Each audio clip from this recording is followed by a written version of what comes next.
Good morning, students.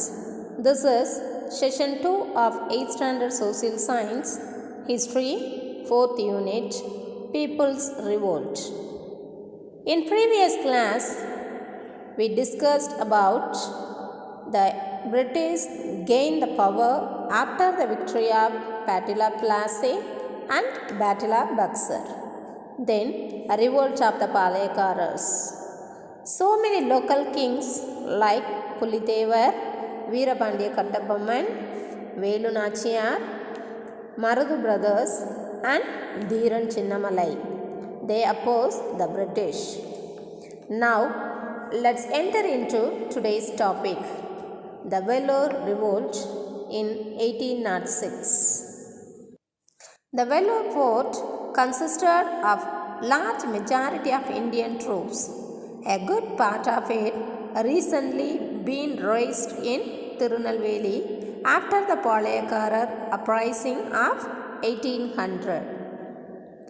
Mostly, the Vellore fort consisted of a large number of Indian sepoys who were trained at Tirunelveli after the Palayakarar uprising of 1800.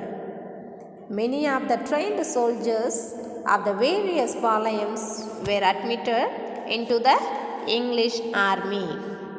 They did not like the changes introduced in the army.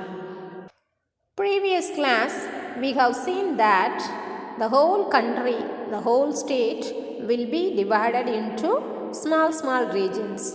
These regions are called palayams, and each palayam is under the control of a local king.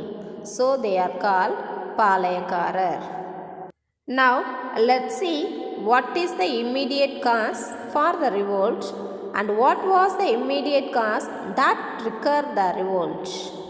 In June 1806, Military General Agnew introduced a new turban resembling European hat with a badge of cross on it.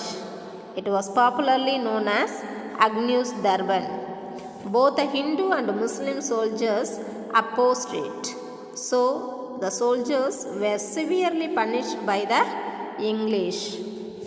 So, children, in 1806, the military general, his name is Agnew, introduced a new turban.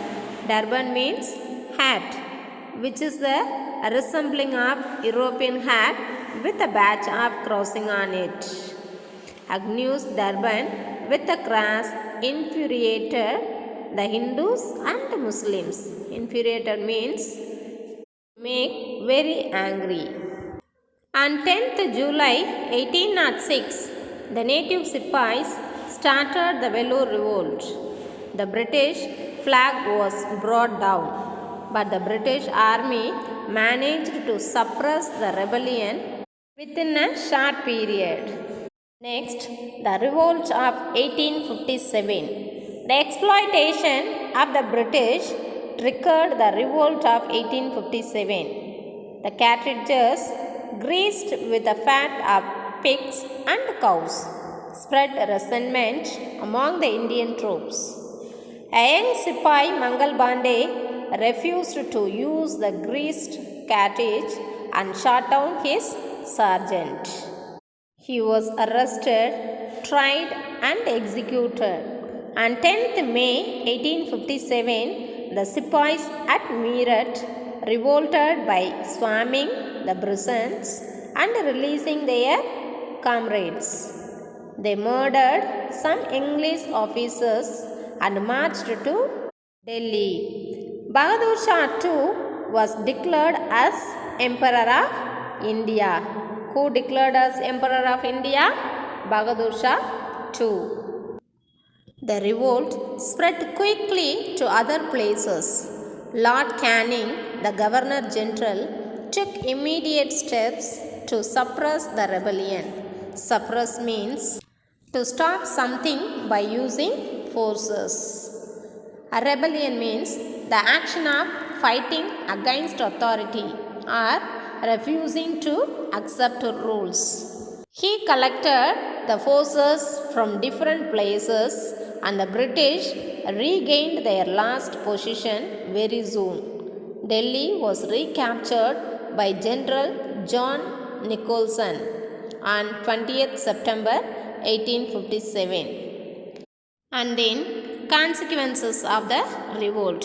Consequence means result. The result of the revolt is the revolt of 1857 marked the turning point in the history of India. It led to changes in the system of administration and the policy of the government. And second reason is the administration of India was transferred from the East India Company to the British Crown. That is, the administration of India was transferred from the East India Company to the British Queen. Third result is the Governor General was given the title of Viceroy. The Governor General title was removed and it was replaced by Viceroy.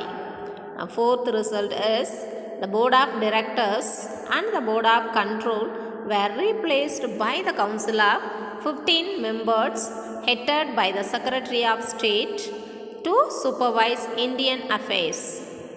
The Board of Directors and the Board of Control were replaced by 15 members and it was headed by the Secretary of State. And then the Indian Army was thoroughly reorganized.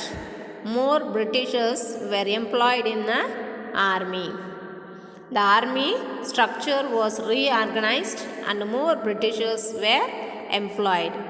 Sixth result of the revolt of 1857 is the British military policy came to be dominated by the idea of divide and counterpoise. So, they had a divide and rule policy. So, the revolt of 1857 played an important role in bringing the Indian people together. Because of this revolt only, all the people from different states, they were united and they opposed the British. And then the revolt paved the way for the rise of the modern national movement. It was the initiation of the modern national movement. And then 1857 revolt came to be interpreted as a planned war of national independence by the historian named V.D. Savarkar in his book First War of Indian Independence.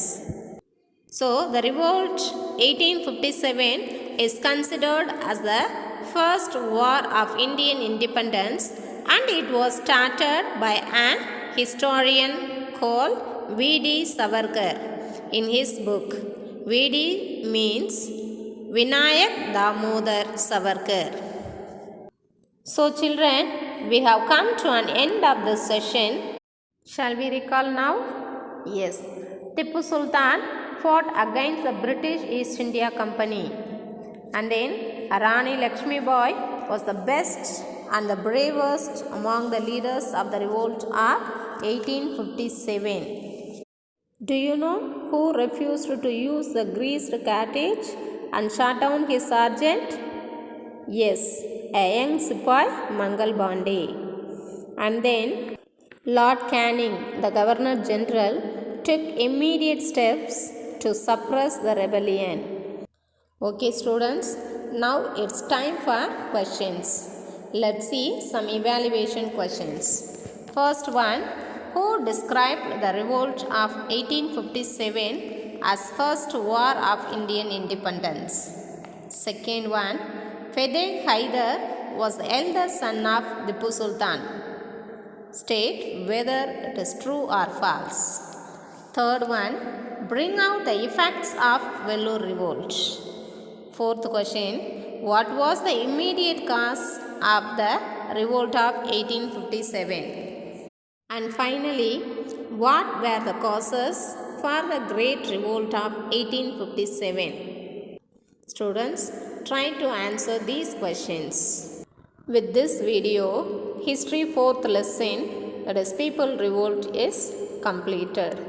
Okay students, thank you.